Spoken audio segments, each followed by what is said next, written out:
एक गांव में धनी राम नाम का एक अकड़ू और घमंडी सेठ रहा करता था।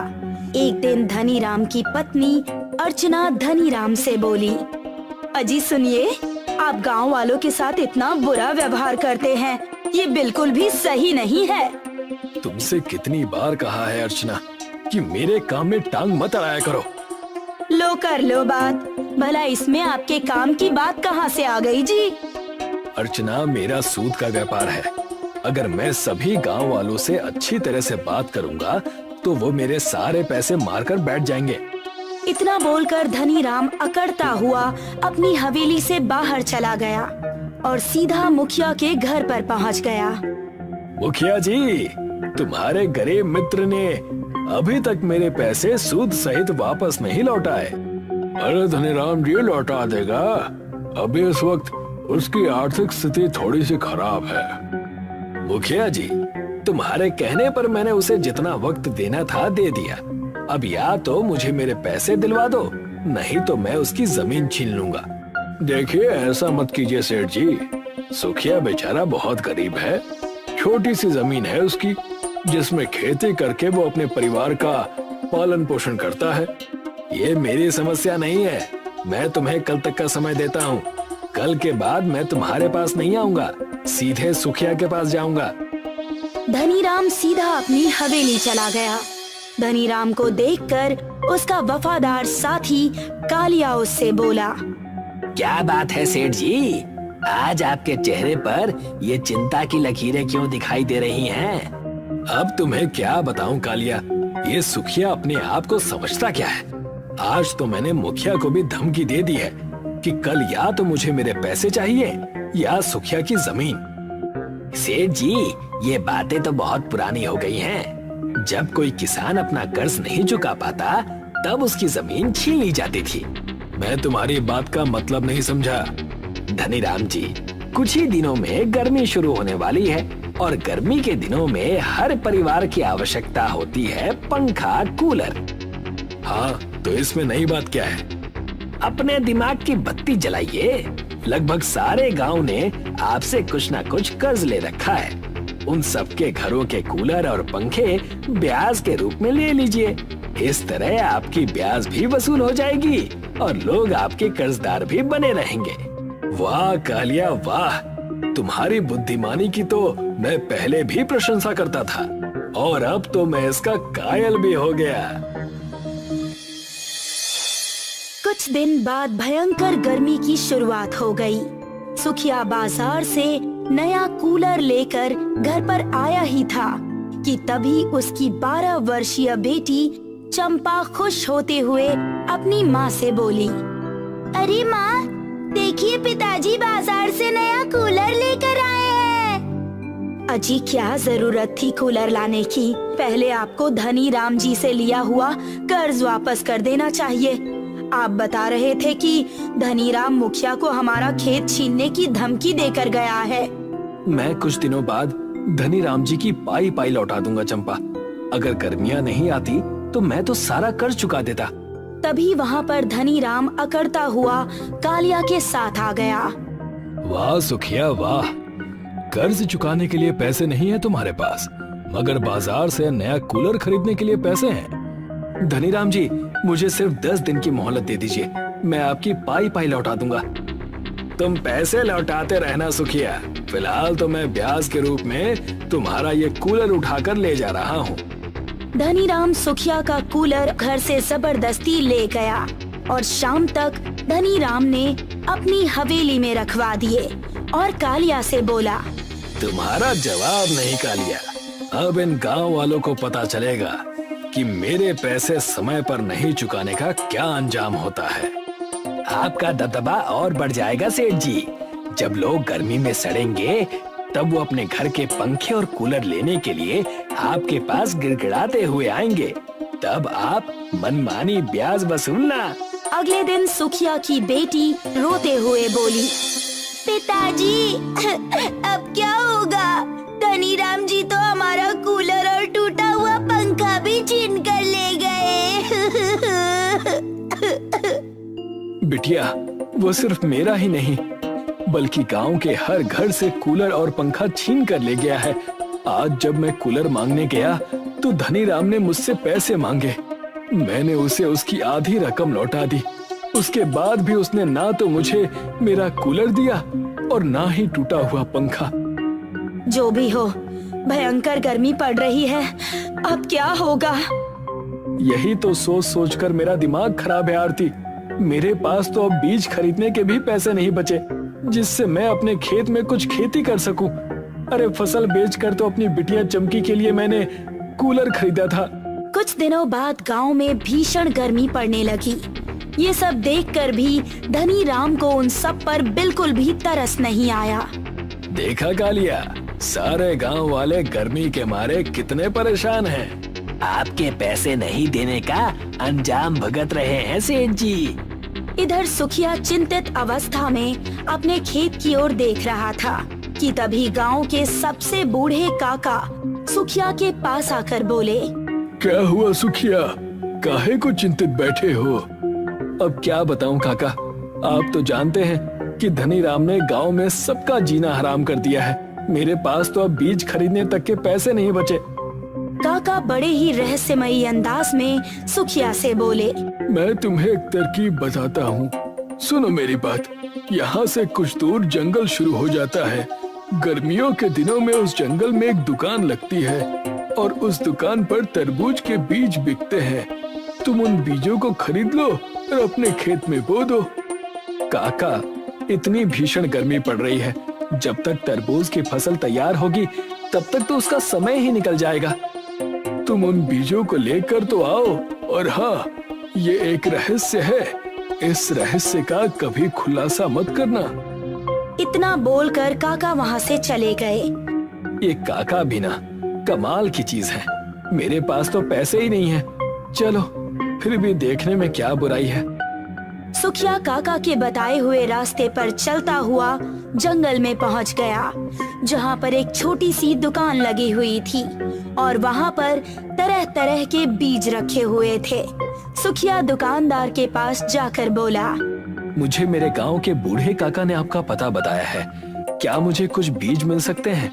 लेकिन मेरे पास पैसे नहीं हैं।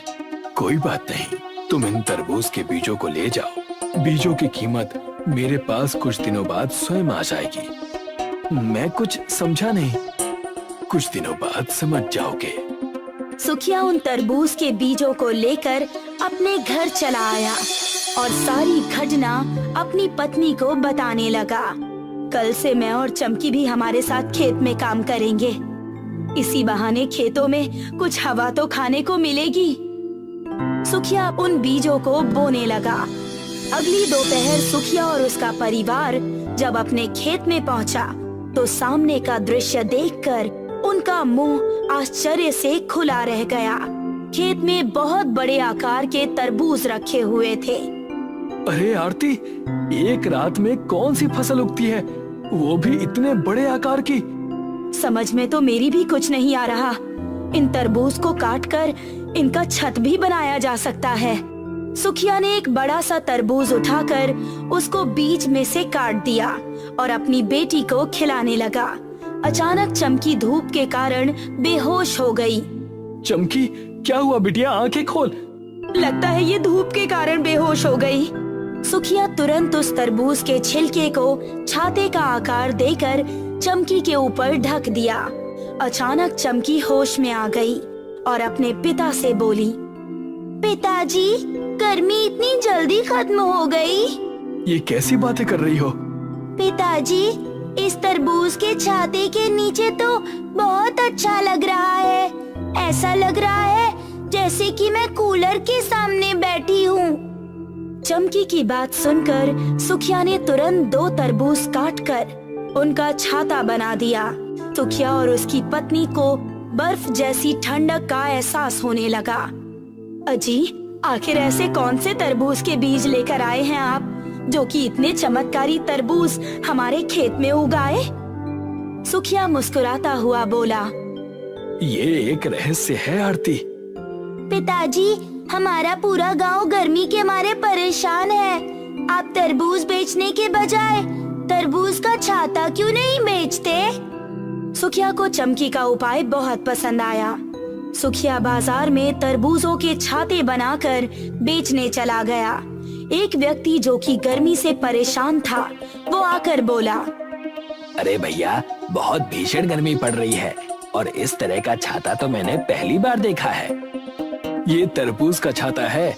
इस छाते के नीचे आपको बर्फ जैसी ठंडक महसूस होगी। तो फिर लाइए, एक मुझे दे दीजिए। वो ग्राहक जैसे ही उस तरबूज के छाते के नीचे आया, उसे अपने शरीर में ठंडक महसूस होने लगी। भैया, मजा आ गया। तुम्हारा ये तरबूज का छाता तो चमत्कारिक है। कुछ ही दिनों में सारा गांव सुखिया के तरबूज का छाता इस्तेमाल करने लगा। ये देखकर कूलर और पंखों के दुकानदारों की दुकानदारी खत्म हो गई। उन सब ने एक मीटिंग बुलवाई। मीटिंग में एक दुकानदार सारे दुकानदारों से बोला, ये सब धनी राम के कारण हुआ है। ना ही वो सारे गांव के पंखे और कूलर ब्याज के रूप में उठाकर ले जाता, और ना ही सुखिया के तरबूज के छाते इतने प्रसिद्ध होते। अरे उसके छाते के नीचे तो ठंडक महसूस होती है, तो भला लोग हमसे हमारे कूलर और पंखे क्यों खरीदेंगे? सारे फसाद की जड़ धनी राम है और उसका साथी कालिया। उन दोनों का दिमाग कुछ ज्यादा ही चलता है। हमें अब सबक सिखाना ही पड़ेगा। वो सारे दुकानदार एकत्रित होकर दूसरे दिन धनी राम के घर पर पहुंच गए। इतने दुकानदारों को देखकर धनी राम और कालिया घबरा गया। तुम लोग यहाँ क्या करने आए हो? ये सब तुम्हारी ही करने का असर है कि हमें इतना नुकसान झेलना पड़ रहा है। इतना बोलकर दुकानदार सभी दुकानदारों से बोला, देखते क्या हो, मारो इसे। धनी राम और कालिया गांव छोड़कर भाग गए। सुखिया की आर्थिक स्थिति अब बहुत ज्यादा सुधर चुकी थी। सुखिया बूढ़े काका के पास जाकर बोला, काका, आखिर वो दुकानदार कौन से बीज बेचता है?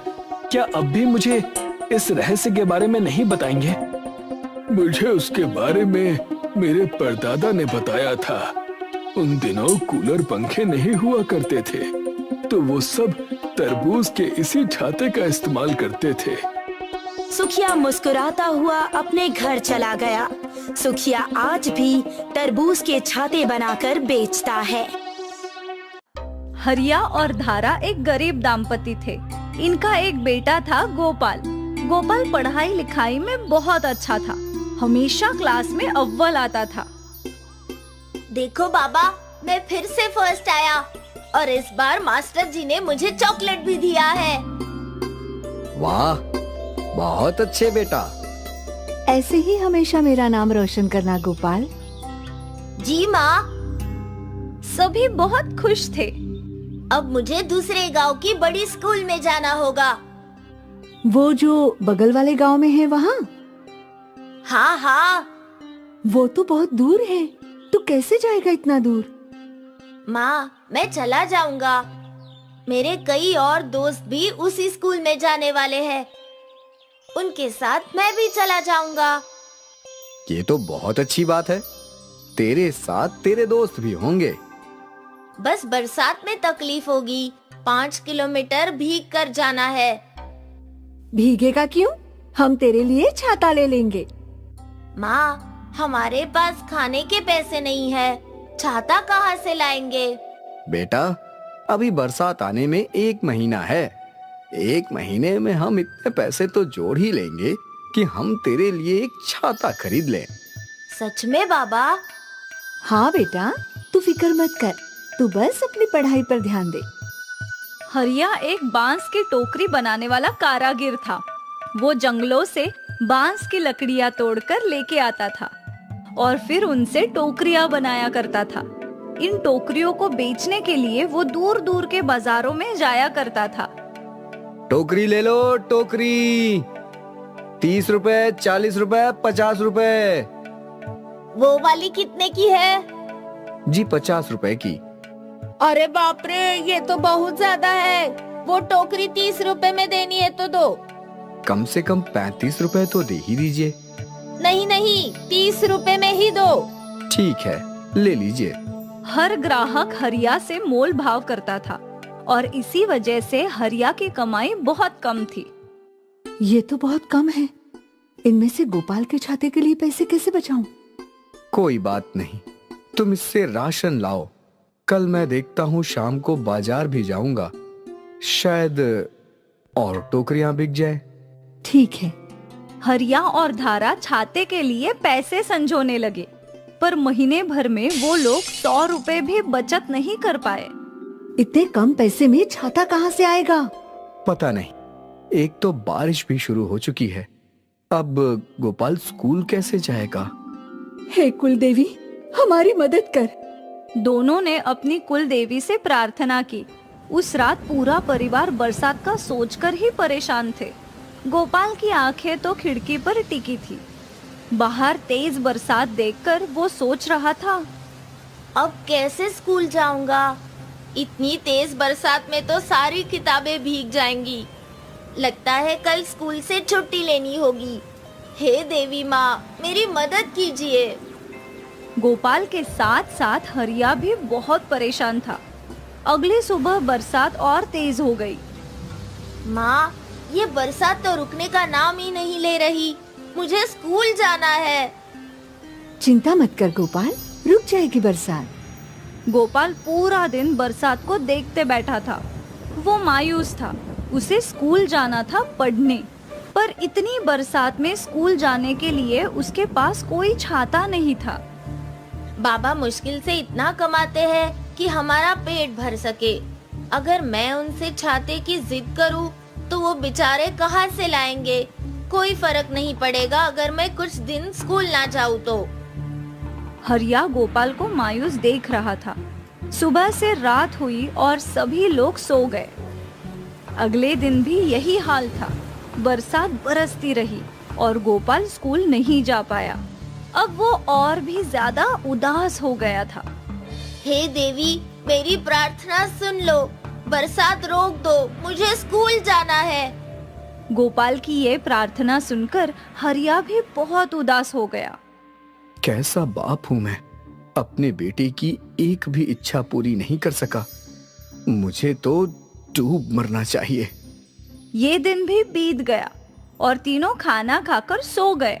हरिया के सपने में उसकी कुलदेवी आई। हरिया, तुम अपने आप को इतना लाचार मत समझो। तुम्हारे हाथों में तुम्हारी समस्या का समाधान है। मैं समझा नहीं देवी माँ। तुम बांस और लकड़ियों का छाता बनाओ। बांस का? जी देवी माँ। और फिर हरिया की नींद खुल गई। उसने घर में पड़ी लकड़ियां ढूंढी और बांस भी, और फिर लकड़ियों और बांस को जोड़कर एक छाता बना दिया।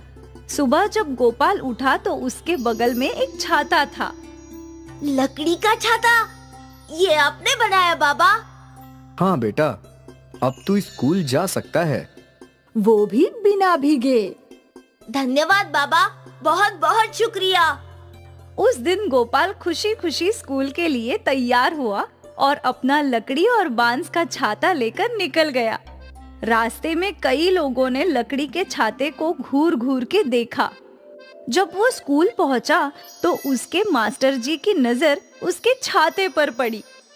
अद्भुत! ये बांस का छाता किसने बनाया? मेरे पिताजी ने। अप्रतिम! मैंने इससे अच्छा छाता बिल्कुल नहीं देखा। क्या तुम्हारे पिताजी मेरे लिए भी ऐसा छाता बनाएंगे?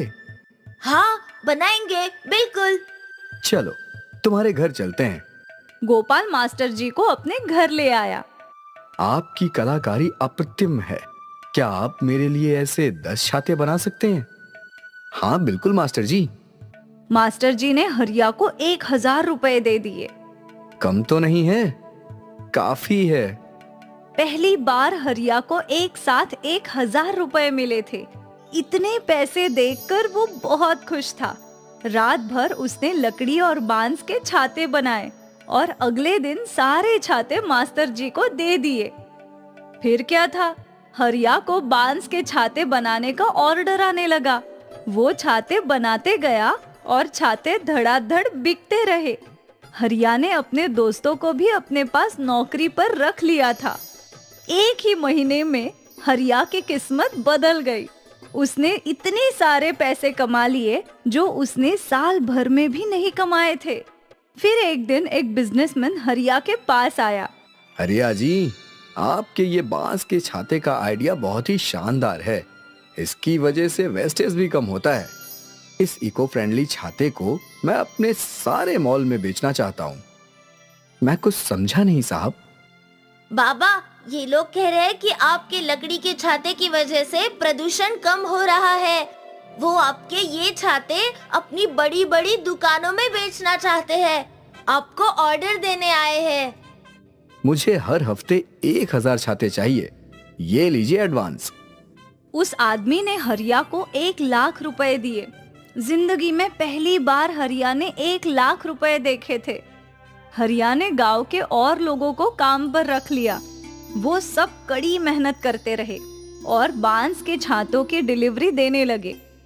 देखते ही देखते हर मॉल में हरिया के बांस के छाते बिकने लगे और हरिया को एक बहुत ही सम्मानित अवार्ड से नवाजा गया। उसके इको फ्रेंडली लकड़ी के छाते दुनिया भर में धूम मचा रहे थे। देवी माँ, आपका बहुत बहुत धन्यवाद। आपने बिल्कुल सही कहा था। मेरी समस्या ही मेरा समाधान है। उस दिन हरिया को जिंदगी की एक बहुत अहम सीख समझ आ गई। उसे समझ आ गया कि जिस बरसात को वो समस्या समझ रहा था, वही बरसात उसके किस्मत को खोलने का रास्ता था। इसलिए दोस्तों, समस्याओं से भागने में नहीं बल्कि उन्हें सुलझाने में ही सफलता है।